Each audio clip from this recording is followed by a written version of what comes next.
سرکار شاہ فرماتے ہیں کہ ایاکم والدین فإنہ شین الدین، دیکھو قرض لینے سے بچو، کیونکہ قرض لینا دین کی کیا ہے؟ بدنامی ہے۔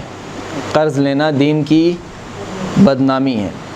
مولا کائنات فرماتے ہیں کہ ایاکم والدین، قرض لینے سے بچو، فإنہ مذلۃ بالنہار و محمۃ باللیل، قرض لینے سے بچو اس لیے کہ قرض لینا دن کی ذلت ہے اور رات کا غم ہے۔ کتنا بڑا جملہ ہے یہ واقعاً، اگر اس کو ہم سمجھیں کہ قرض لینا کیا ہے؟ دن کی ذلت ہے اور رات کا غم ہے۔ ذلت سے مراد کیا ہے؟ یعنی دن میں ظاہر سی بات ہے جس کے سامنے جس سے قرض لیا ہے اس کو منہ تو دکھانا ہے نا، اس کو منہ دکھانا ہے، تو بہرحال ایک ذلت محسوس ہوتی ہے انسان کو۔ اور رات کا غم ہے، یعنی رات بستر پہ انسان یہی سوچتا ہے کہ اس قرض کو میں لوٹاؤں گا کیسے، یعنی ایک خواہ کی ٹینشن ہے جو انسان پال لیتا ہے بسا اوقات۔ تو کہا کہ قرض لینے سے بچو کہ یہ دن کی ذلت ہے اور رات کا کیا ہے؟ غم ہے۔ ابو سعید خدری کہتے ہیں کہ میں نے رسول خدا صلی اللہ علیہ وآلہ وسلم کو صلی اللہ علیہ محمد وآلہ محمد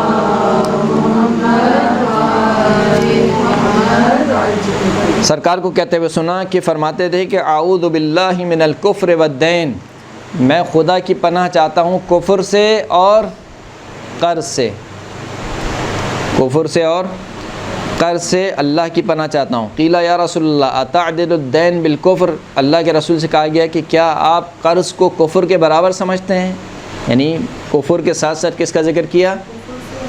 کفر اور دین، قرض مانگنے سے۔ میں اللہ کی پناہ چاہتا ہوں کفر سے اور قرض مانگنے سے۔ تو سوال کیا ہے کہ یا رسول اللہ آپ نے ان دونوں کو بالکل یعنی کیا قرض لینا یعنی اتنی بڑی مذمت ہے کہ آپ نے اس کو کفر کے ساتھ رکھا؟ سرکار نے شاہ فرمایا قال نعم، کہا کہ ہاں میں نے قرض لینے کو کفر کے ساتھ رکھا، یعنی یہ اتنی بڑی برائی ہے کہ گویا اس سے پناہ مانگنی چاہیے، اور واقعاً انسان کو پناہ مانگنی چاہیے کہ انسان کبھی مقروض نہ ہو، انسان کبھی مقروض نہ ہو،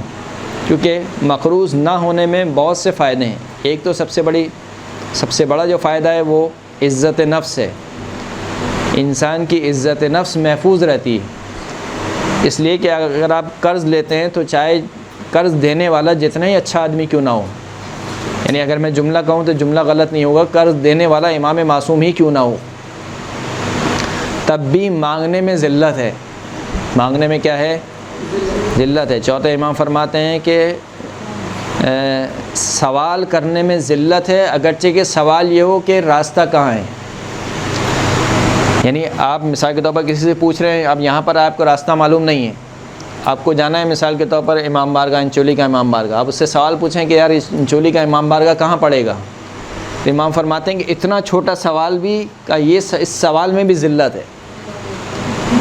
یعنی کتنا چھوٹا سوال ہے، یہ تو ہماری یعنی عام سی روٹین ہے، ہم جاتے ہیں پوچھ لیتے ہیں راستہ کہاں پڑے گا، یہ راستہ کہاں پڑے گا، اگرچہ کہ یہ سمجھانے کے لیے کہا امام نے، کہا کہ سوال کرنے میں ذلت ہے، یہ بات اپنے پہلو سے باندھ لینی چاہیے ہم سب کو، سوال کرنے میں کسی سے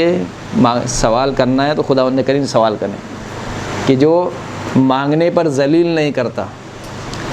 بلکہ انسان اتنا ہی عزیز ہوتا جاتا ہے، جتنا وہ مانگتا ہے اتنا عزیز ہوتا ہے خدا کی بارگاہ میں۔ امام فرماتے ہیں کہ سوال کرنے میں ذلت ہے، یہاں تک کہ 8ویں امام کی ایک روایت ہے کہ ایک شخص آیا حج کر کے، اور وہ اپنے شہر میں بہت زیادہ مالدار شخص تھا، لیکن سفر میں نہ جانے اس کے ساتھ کیا ہوا، اس کے سارے پیسے زیادہ راہ وغیرہ نہیں تھے، اس کے پاس واپس جا نہیں سکتا تھا،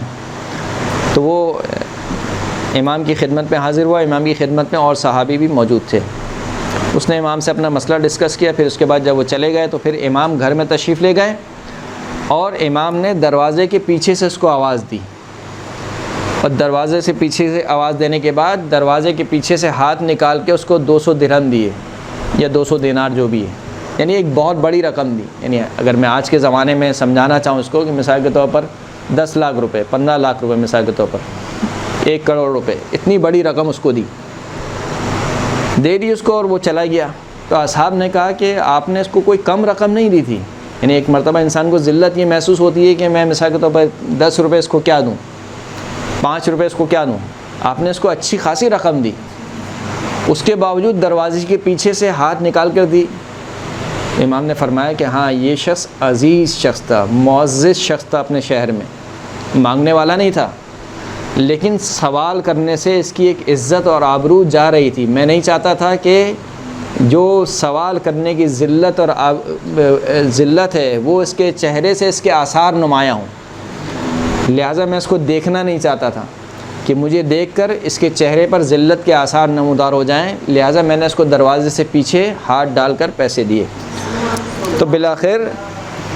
مانگنے میں کیا ہے؟ ذلت ہے۔